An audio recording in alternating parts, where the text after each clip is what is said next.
Mr. Speaker, I believe there is no greater cause for celebration in America than when we expand rights to more of our people. We are never truer to our American values than when we look at a group of people and demand that they be treated with dignity and respect. We are never more patriotic than when we protect and expand the rights of honest, hardworking people. When we live up to our original promise of liberty and equality and give meaning to those American words, we hold these truths to be self-evident. All men are created equal. Right now, we have reasons to celebrate because shortly the Department of Homeland Security and the White House are scheduled to announce guidelines on the application process for DREAM-eligible immigrants to defer deportation and get work permits so they can take a vital step toward living freely and fully in our nation that has always been their only home.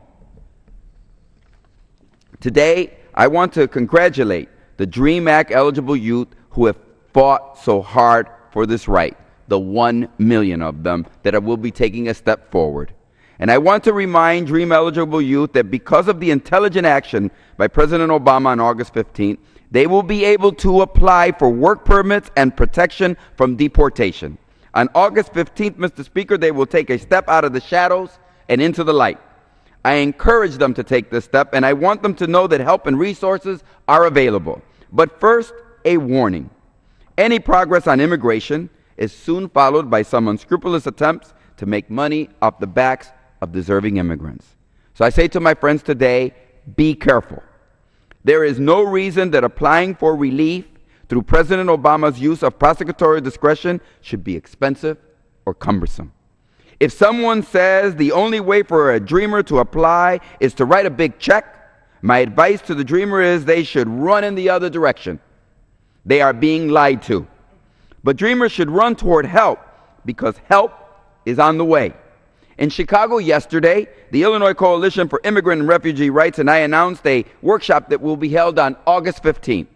The very first day, the 1 million young people can apply for work permits and come out of the shadows and get deferred action from deportation. The event will be held at Navy Pier in Chicago. Mayor Emanuel, myself, and Senator Durbin, who has played such a leadership role on the DREAM Act for years, will be there. We will have all the resources anyone needs to apply that day. It will be free. We will answer questions, and we will provide the resources necessary to thousands of young people that we expect will attend. And we are not alone in Chicago. All across the country, plans are being made by immigrant advocates and organizations and elected officials for how to help DREAM Act eligible youth to apply for their work permits and a stay of deportation. Tomorrow, I will be joined by my colleagues to talk about resources available coast to coast. As one important step, I encourage people to visit this website.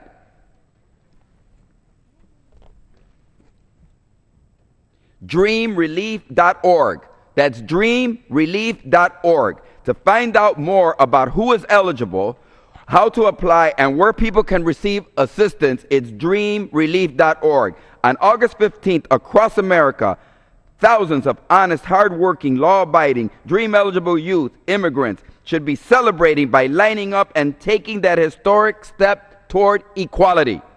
It's a day of long overdue fairness for our young people, and I don't want one eligible young person to miss this opportunity.